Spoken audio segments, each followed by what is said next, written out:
Chapter 13. The Hound's Grandfather. Mother did not get back to her writing all that day, for the red-jerseyed hound, whom the children had brought to Three Chimneys, had to be put to bed, and then the doctor came and hurt him most horribly. Mother was with him all through it, and that made it a little better than it would have been, but bad was the best, as Mrs. Viney said. The children sat in the parlour downstairs and heard the sound of the doctor's boots going backwards and forwards over the bedroom floor, and once or twice there was a groan. "It's horrible," said Bobby. "Oh, I wish Dr. Forrest would make haste. Oh, poor Jim." "It is horrible," said Peter. "but it's very exciting. I wish doctors weren't so stuck up about who they'll have in the room when they're doing things. I should most awfully like to see a leg set. I believe the bones crunch like anything." "Don't," said the two girls at once. "Rubbish," said Peter. "How are you going to be Red Cross nurses, like you were talking of coming home, if you can't even stand hearing me say about bones crunching? You'd have to hear them crunch on the field of battle, and be steeped in gore up to the elbows, likely as not, and—" "Stop it!" cried Bobby, with a white face. "You don't know how funny you're making me feel." "Me too," said Phyllis, whose face was pink. "Cowards," said Peter. "I'm not," said Bobby. "I helped Mother with your rake-wounded foot, and so did Phil. You know we did." "Well, then," said Peter. "Now look here, it would be a jolly good thing for you if I were to talk to you every day for half an hour about broken bones and people's insides, so as to get you used to it." A chair was moved above. "Listen," said Peter. "That's the bone crunching." "I do wish you wouldn't," said Phyllis. "Bobby doesn't like it." "I'll tell you what they do," said Peter. I can't think what made him so horrid. Perhaps it was because he had been so very nice and kind all the earlier part of the day, and now he had to have a change. This is called reaction. One notices it now and then in oneself. Sometimes when one has been extra good for a longer time than usual, one is suddenly attacked by a violent fit of not being good at all. "I'll tell you what they do," said Peter. "They strap the broken man down so that he can't resist or interfere with their doctorish designs, and then someone holds his head and someone holds his legs, the broken one, and pulls it till the bones fit in, with a crunch, mind you, and then they strap it up and, hey, let's play at bone setting." "Oh, no," said Phyllis. But Bobby said suddenly, "All right, let's. I'll be the doctor and Phil can be the nurse. You can be the broken boner. We can get at your legs more easily because you don't wear petticoats." "I'll get the splints and bandages," said Peter. "You get the couch of suffering ready." The ropes that had tied up the boxes that had come from home were all in a wooden packing case in the cellar. When Peter brought in a trailing tangle of them and 2 boards for splints, Phyllis was excitedly giggling. "Now then, oh," he said, and lay down on the settle, groaning most grievously. "Not so loud," said Bobby, beginning to wind the rope round him and the settle. "You pull, Phil." "Not so tight," moaned Peter. "You'll break my other leg." Bobby worked on in silence, winding more and more rope round him. "That's enough," said Peter. "I can't move at all. Oh, my poor leg." He groaned again. "Sure you can't move?" asked Bobby in a rather strange tone. "Quite sure," replied Peter. "Shall we play It's Bleeding Freely or not?" he asked cheerfully. "You can play what you like," said Bobby sternly, folding her arms and looking down at him, where he lay all wound round and round with cord. "Phil and I are going away, and we shan't untie you till you promise never, never to talk to us about blood and wounds unless we say you may. Come, Phil." "You beast," said Peter, writhing. "I'll never promise, never. I'll yell and Mother will come." "Do," said Bobby. "and tell her why we tied you up. Come on, Phil. No, I'm not a beast, Peter, but you wouldn't stop when we asked you, and—" "Yah," said Peter. "It wasn't even your own idea. You got it out of Stalky." Bobby and Phil, retiring in silent dignity, were met at the door by the doctor. He came in rubbing his hands and looking pleased with himself. Well, he said. that job's done. It's a nice clean fracture, and it'll go on all right, I've no doubt. Plucky young chap, too. Hello, what's all this? His eye had fallen on Peter, who lay mousy still in his bonds on the settle. Playing at prisoners, eh? He said, but his eyebrows had gone up a little. Somehow he had not thought that Bobby would be playing while in the room above someone was having a broken bone set. Oh, no, Said Bobby. not at prisoners. We were playing at setting bones. Peter's the broken boner, and I was the doctor. The doctor frowned. Then I must say, He said, and he said it rather sternly, that it's a very heartless game. Haven't you enough imagination even to faintly picture what's been going on upstairs? That poor chap, with the drops of sweat on his forehead, and biting his lips so as not to cry out, and every touch on his leg agony, and— You ought to be tied up. said Phyllis. You're as bad as— Hush. Said Bobby. I'm sorry, but we weren't heartless, really. I was, I suppose. Said Peter crossly. All right, Bobby, don't you go on being noble and screening me, because I jolly well won't have it. It was only that I kept on talking about blood and wounds. I wanted to train them for Red Cross nurses, and I wouldn't stop when they asked me. Well? Said Dr. Forrest, sitting down. Well, then I said, let's play at setting bones. It was all rot. I knew Bobby wouldn't. I only said it to tease her. And then when she said yes, of course I had to go through with it. And they tied me up. They got it out of Stalky, and I think it's a beastly shame. He managed to writhe over and hide his face against the wooden back of the settle. I didn't think that anyone would know but us. Said Bobby, indignantly answering Peter's unspoken reproach. I never thought of your coming in, and hearing about blood and wounds does really make me feel most awfully funny. It was only a joke, our tying him up. Let me untie you, Pete.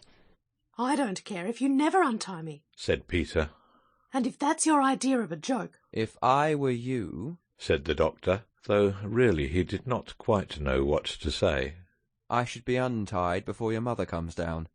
You don't want to worry her just now, do you? I don't promise anything about not saying about wounds, mind. Said Peter in very surly tones, as Bobby and Phyllis began to untie the knots. I'm very sorry, Pete. Bobby whispered, leaning close to him as she fumbled with the big knot under the settle. But if you only knew how sick you made me feel. You've made me feel pretty sick, I can tell you. Peter rejoined. Then he shook off the loose cords and stood up. I looked in, Said Dr. Forrest. to see if one of you would come along to the surgery. There are some things that your mother will want at once, and I've given my man a day off to go and see the circus. Will you come, Peter? Peter went without a word or a look to his sisters. The two walked in silence up to the gate that led from the Three Chimneys field to the road. Then Peter said, Let me carry your bag. I say, it is heavy. What's in it? Oh, knives and lancets and different instruments for hurting people. And the ether bottle. I had to give him ether, you know. The agony was so intense. Peter was silent. Tell me all about how you found this chap, said Dr. Forrest. Peter told, and then Dr. Forrest told him stories of brave rescues. He was a most interesting man to talk to, as Peter had often remarked. Then, in the surgery, Peter had a better chance than he had ever had of examining the doctor's balance and his microscope and his scales and measuring glasses. When all the things were ready that Peter was to take back, the doctor said suddenly, You'll excuse my shoving my oar in, won't you? But I should like to say something to you. Now for a rowing, thought Peter, who had been wondering how it was that he had escaped one. Something scientific, added the doctor. Yes? Said Peter, fiddling with the fossil ammonite that the doctor used for a paperweight. Well then, you see, boys and girls are only little men and women, and we are much harder and hardier than they are. Peter liked the we. Perhaps the doctor had known he would. And much stronger, and things that hurt them don't hurt us. You know you mustn't hit a girl. I should think not, indeed, muttered Peter indignantly. Not even if she's your own sister. That's because girls are so much softer and weaker than we are. They have to be, you know. He added. Because if they weren't, it wouldn't be nice for the babies. And that's why all the animals are so good to the mother animals. They never fight them, you know. I know, said Peter, interested. 2 buck rabbits will fight all day if you let them, but they won't hurt a doe. No, and quite wild beasts, lions and elephants, they're immensely gentle with the female beasts. And we've got to be too. I see, said Peter. And their hearts are soft too. The doctor went on. And things that we shouldn't think anything of hurt them dreadfully. So that a man has to be very careful, not only of his fists, but of his words. They're awfully brave, you know. He went on. Think of Bobby waiting alone in the tunnel with that poor chap. It's an odd thing. The softer and more easily hurt a woman is, the better she can screw herself up to do what has to be done. I've seen some brave women. Your mother's one. He ended abruptly. Yes, said Peter. Well, that's all. Excuse my mentioning it, but nobody knows everything without being told. And you see what I mean, don't you? yes. Said Peter. I'm sorry, there. Of course you are. People always are, directly they understand. Everyone ought to be taught these scientific facts. So long. They shook hands heartily. When Peter came home, his sisters looked at him doubtfully. It's Pax, said Peter, dumping down the basket on the table. Dr. Forrest has been talking scientific to me. No, it's no use my telling you what he said. You wouldn't understand. But it all comes to you girls being poor, soft, weak, frightened things, like rabbits. So us men have just got to put up with them. He said you were female beasts. Shall I take this up to Mother, or will you? I know what boys are. Said Phyllis with flaming cheeks. They're just the nastiest, rudest. They're very brave. Said Bobby. Sometimes. Oh, you mean the chap upstairs, I see. Go ahead, Phil. I shall put up with whatever you say, because you're a poor, weak, frightened soft. Not if I pull your hair, you won't. Said Phyllis, springing at him. He said Pax. Said Bobby, pulling her away. Don't you see? She whispered as Peter picked up the basket and stalked out with it. He's sorry, really, only he won't say so. Let's say we're sorry. It's so goody-goody. Said Phyllis doubtfully. He said we were female beasts and soft and frightened. Then let's show him we're not frightened of him thinking us goody-goody. Said Bobby. And we're not any more beasts than he is. And when Peter came back, still with his chin in the air, Bobby said, We're sorry we tied you up, Pete. I thought you would be, said Peter, very stiff and superior. This was hard to bear, but... Well, so we are, said Bobby. Now let honour be satisfied on both sides. I did call it Pax, said Peter in an injured tone. Then let it be Pax, said Bobby. Come on, Phil, let's get the tea. Pete, you might lay the cloth. I say, said Phyllis when peace was really restored, which was not till they were washing up the cups after tea. Dr. Forrest didn't really say we were female beasts, did he? Yes, said Peter firmly. But I think he meant we men were wild beasts too. How funny of him, said Phyllis, breaking a cup.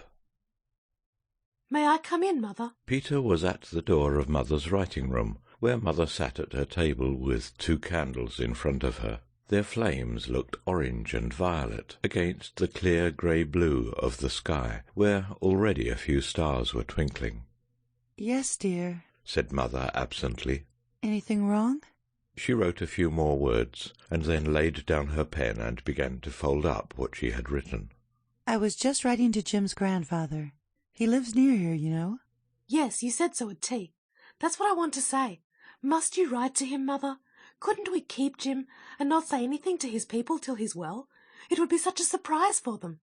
Well, yes, said Mother, laughing. I think it would.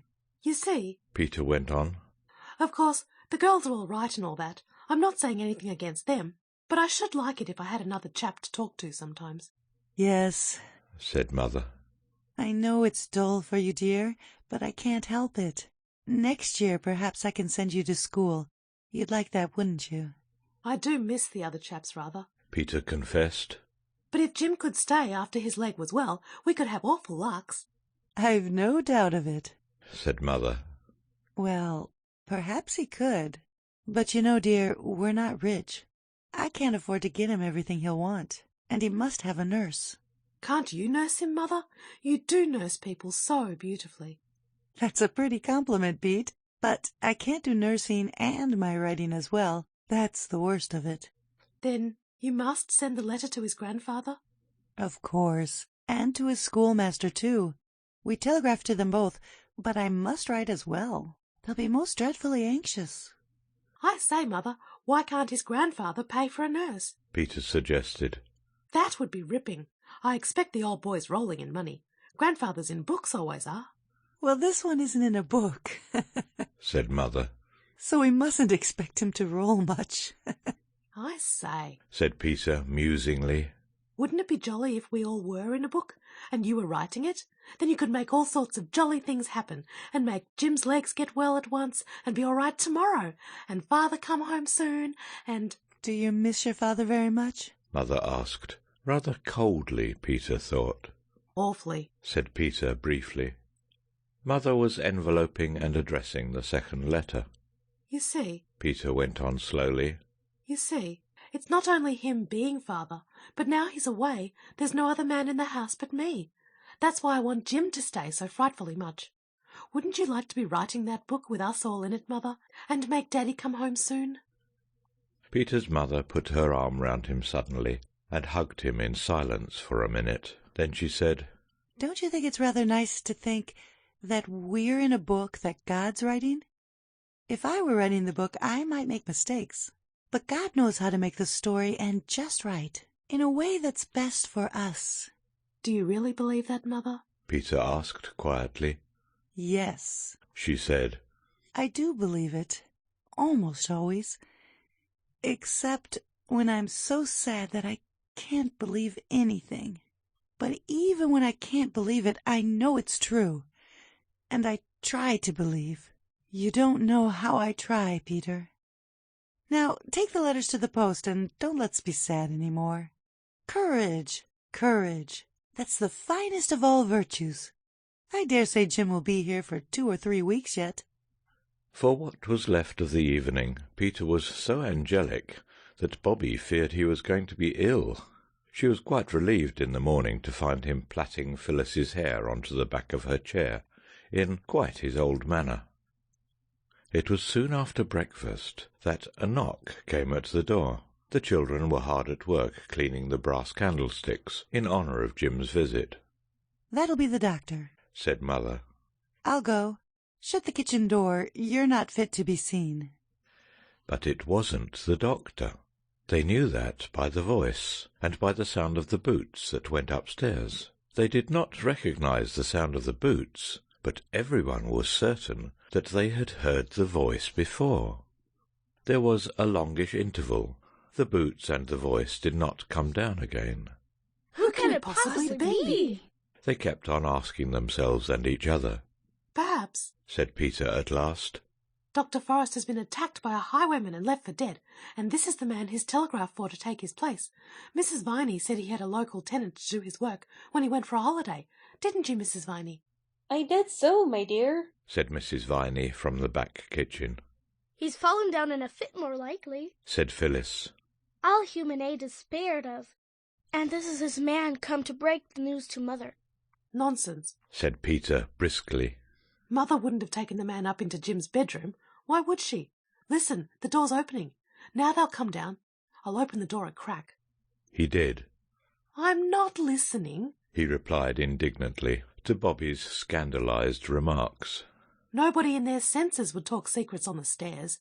And Mother can't have secrets to talk with Dr. Forrest's stableman, and you said it was him.